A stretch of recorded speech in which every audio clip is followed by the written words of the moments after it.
diseño pensado para vos. CQ Workshop. Parrillas hechas para toda la vida. Búscanos en Instagram como @CQ Workshop o por WhatsApp al 223-681-5934. Los datos de Mar del Plata se convierten en información. Los datos del día con Roberto Curri. De lunes a viernes por Mitre.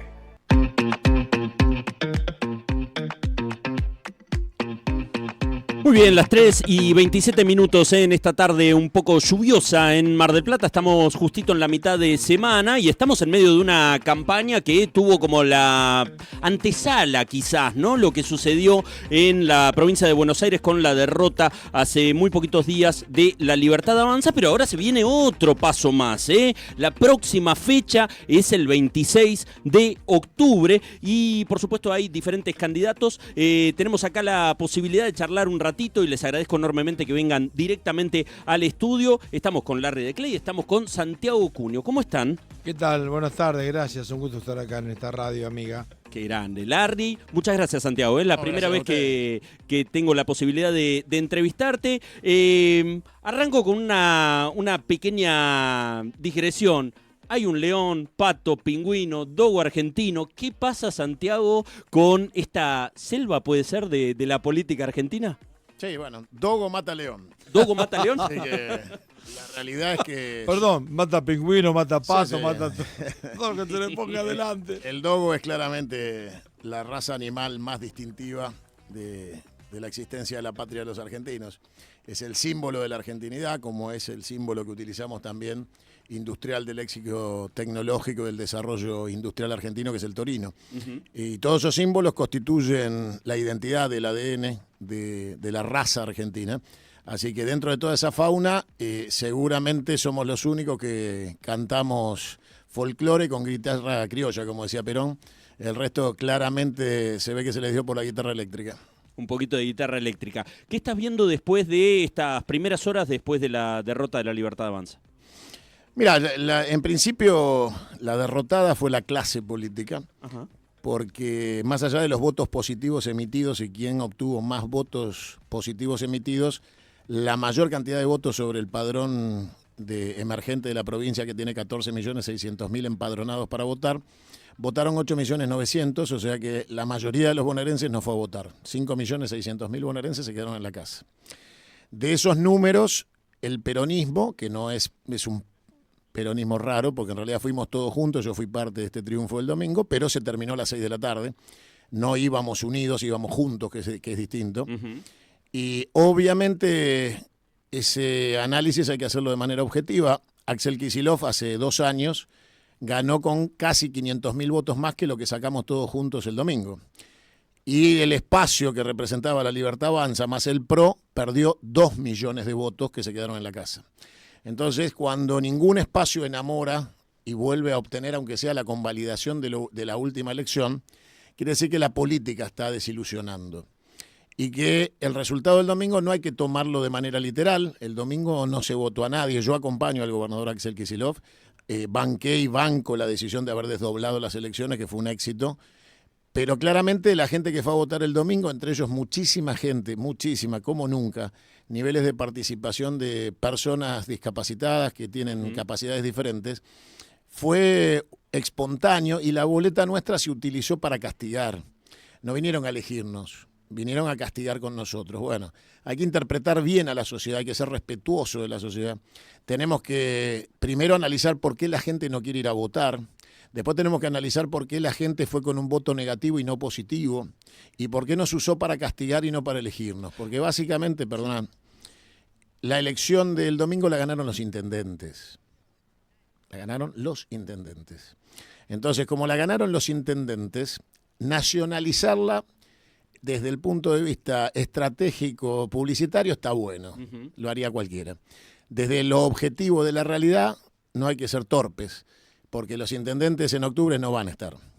Los intendentes en octubre no pueden hacer la política de distribución de boleta casa por casa ni llevar a doña Juana con un remis, porque en octubre, el 26, se vota con boleta única de papel, haciendo una cruz en el candidato que vas a elegir, en este caso a Cunio, y a toda la lista, y ahí el intendente no entra al cuarto oscuro, no tiene posibilidad de entrar al cuarto oscuro. Entonces vamos a encontrar otra votación con otras características, mucho más importante que las legislativas provinciales, que es el Congreso de la Nación, y ahí se juega otro partido. Entonces, creo que el análisis correcto del domingo es: el gobierno fue derrotado, Cristina Kirchner fue derrotada porque hizo todo lo necesario para bombardear al gobernador de la provincia de Buenos Aires y tratar de impedir que se desdoblaran las elecciones, porque ella quería nacionalizar la elección en su propio beneficio para ir todos juntos en octubre.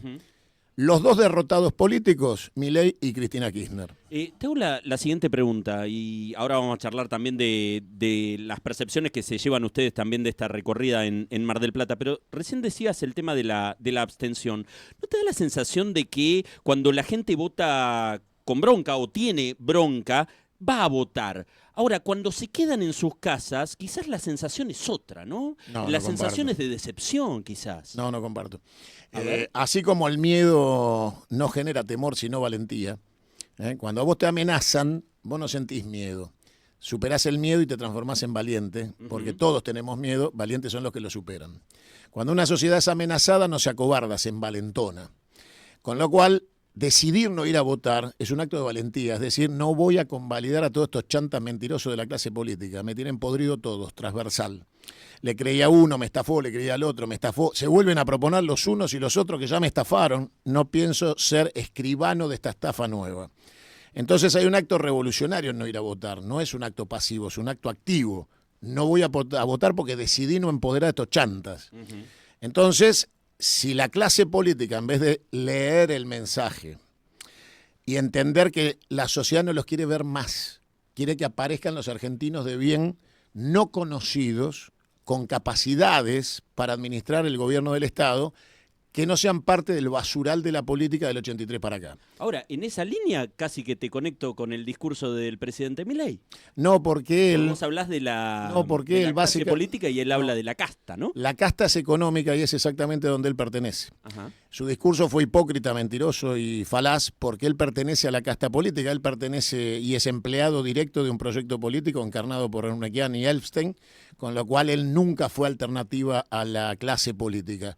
Él pertenece a la clase política empleada de la casta económica, con lo cual su discurso era simplemente buscar desde la posición, claro, era un discurso que intentaba empatizar con el subconsciente filosófico de la sociedad que decía eso, pero él no era un representante del final de eso, sino un continuador. Y la prueba, para cerrarte la idea, la prueba de que él es lo mismo, es que acaba de elegir un ministro del Interior que era el subsecretario de su ex ministro del Interior, que a su vez fue empleado de Daniel Scioli, que fue 8 años gobernador de la provincia de Buenos Aires por el peronismo con Cristina Kirchner, y ahora es su secretario de Turismo. Bueno, muchachos, los que votaron a Milei pensando que enterraban a Cristina, sepan que el gobierno está lleno de kirchneristas. Larry, ¿qué recepción tenés de la gente? Porque me imagino que la gente, la primera identificación que tiene tuya viene del mundo del espectáculo, viene de la tele, conectás desde otro lugar, quizás de primero y después desde lo político. Sí, bueno, mira, yo hace 45 años que milito y me costó más explicar esto cuando fui concejal en el 2005 y candidato en el 2007. Creo que ahora ya tanto los medios y la gente, bueno, la gente de la política, todos. Y la gente también ya sabe que yo vengo de la militancia. Cuando aparecieron los famosos candidatos a diputados nacionales, yo y casi todos me corrieron. Una cosa es Larry de Clay con su historia y otra cosa todos los que vinieron después, Hijo de Porcel, Karen Reichard y Lamar en coche. Y la percepción es lo que dice Santiago, ¿no? Yo coincido plenamente en todo el análisis político que él hace. Y acá en Mar del Plata la síntesis es un señor de cincuentón, bien vestido, ¿sí? No era un indigente, tirado, rotoso. El tipo se nos puso a llorar literalmente. Hagan algo, no doy más. No sé qué hacer. Con una angustia y una desazón inconmensurable, ¿no? Entonces nos miramos con Santiago. Y acá el amigo me dice, estamos en el buen camino, porque nosotros estamos trabajando para esa gente. ¿Cómo le solucionás el problema a los que menos tienen? ¿Haciendo lo mismo que se vino haciendo hasta ahora? ¿Un partido político o el otro? No. Yo creo que la propuesta de Santiago, que va más allá también de lo que tiene que ver con la pelea de la rosca política y lo mismo de siempre, que es con la propuesta de un Estado confederal, salir de este tema del armado de organización nacional a través de una república, volver a darle el poder a las provincias, pero eso mejor que Santiago no lo va a explicar nadie.